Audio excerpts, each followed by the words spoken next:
क्या आप जानते हैं कि हजारों सालों से जो हमें सिखाया जा रहा है कि अच्छा इंसान बनो, हमेशा सच बोलो, दयालु बनो, यह कोशिश असल में आपको एक पाखंडी बना रही है।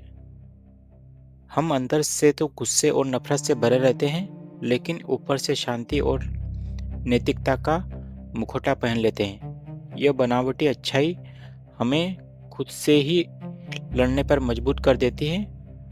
आज हम इसी मुखौटे को उतारेंगे। आज के इस वीडियो में आप जानेंगे कि क्यों जबरदस्ती थोपी हुई नैतिकता हमेशा फेल हो जाती है।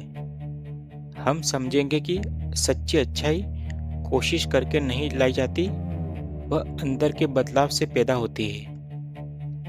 इस वीडियो के अंत में हम एक बहुत ही गहरा शैडो स्कैन प्रैक्टिकल करेंगे, जिसे आप अपने अंदर दबी हुई बुराई को बिना लड़े ही शांत कर पाएंगे।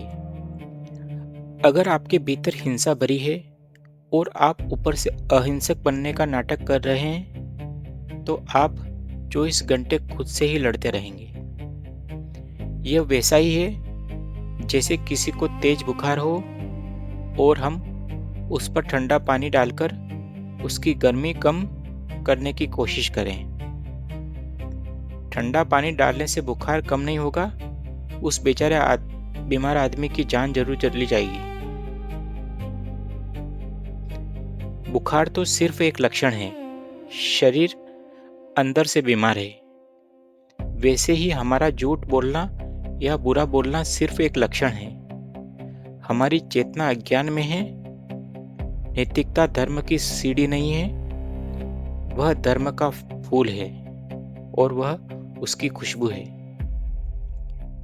हमारा पूरा समाज इसी थोपी हुई नैतिकता की वजह से पाखंडी हो गया है। इसे हम एक कहानी के माध्यम से समझते हैं। एक स्कूल में एक सुबह सुबह एक इंस्पेक्टर इंस्पेक्शन के लिए आया।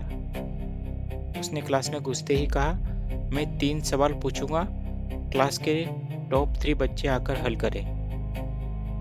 पहला बच्चा आया, सवाल हल करके बैठ गया। दूसरा बच्चा आया, उसने भी हल कर दिया। और जब तीसरे बच्चे का नंबर आया तो वह बहुत झिझकते हुए आगे बढ़ा। इंस्पेक्टर ने उसे गौर से देखा और उसके कान पकड़ लिए। अरे बेईमान, तू तो वही लड़का है जो पहला सवाल हल करके गया था, तू दोबारा कैसे आ गया?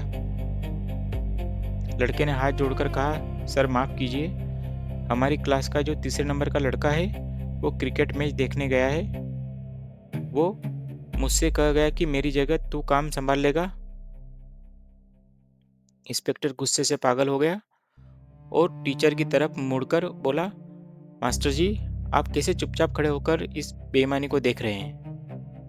टीचर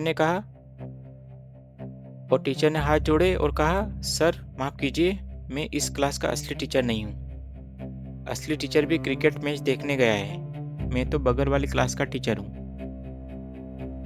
अब तो इंस्पेक्टर के गुस्से का ठिकाना ही नहीं रहा। उसने उसे नौकरी से निकालने की धमकी दी तो टीचर पैर पकड़ने लगा।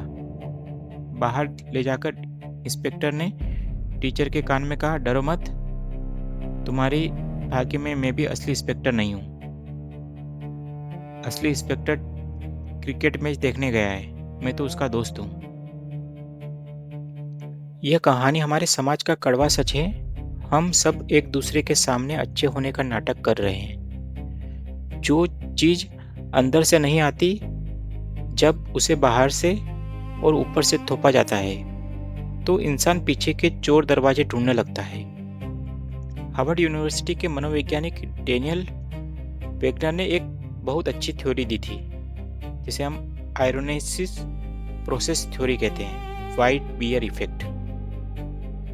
उन्होंने साबित किया कि जब आप दिमाग से कहते हैं मुझे सफेद भालू के बारे में नहीं सोचना है, तो दिमाग बार बार सिर्फ सफेद भालू को ही याद करता है। ठीक वैसे ही जब आप जबरदस्ती खुद से कहते हैं मुझे गुस्सा नहीं करना है, तो आपका दिमाग उस भावना को और मजबूत कर देता है।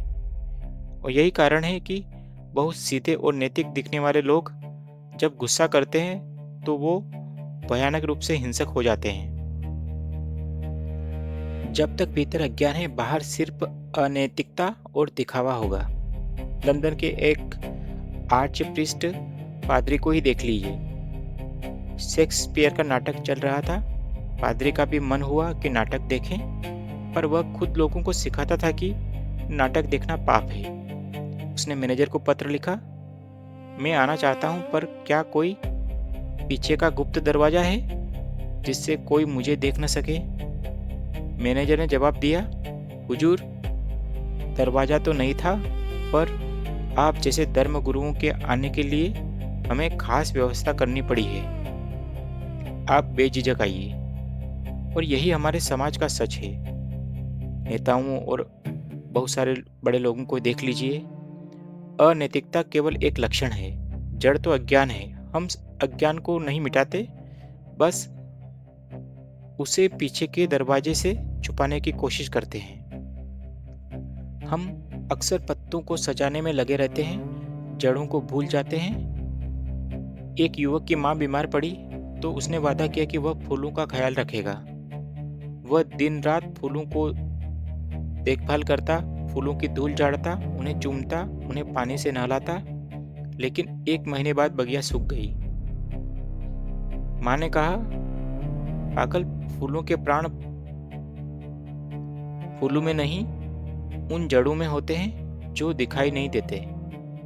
पानी जड़ों को देना था, फूलों को नहीं। यही गलती हम अपने चरित्र के साथ करते हैं। आचरण सिर्फ एक फूल है, आत्मा जड़ है। पानी आत्मा को दीजिए, आचरण खुद ब खुद नैतिक हो जाएगा। चलो एक प्रैक्टिकल सेशन करते हैं। समाधान जबरदस्ती नैतिक बनना नहीं, बल्कि अपनी कमियों को स्वीकारना है। चलिए वाइट बियर के असर को खत्म करने का एक प्रैक्टिकल सेशन करते हैं। अपने भीतर किसी भी ऐसी भावना को याद करें जिसे आप बुरा मानते हैं, जैसे जलन या गुस्सा, और इस भावना को दबाने की कोशिश मत कीजिए। यह मत कहिए कि यह बुरा है। महसूस कीजिए कि यह शरीर में कहाँ है। मन ही मन कहिए, मैं तुम्हें देख रहा हूं, तुम मेरे अंदर हो और मैं तुम्हें दबा नहीं रहा हूं।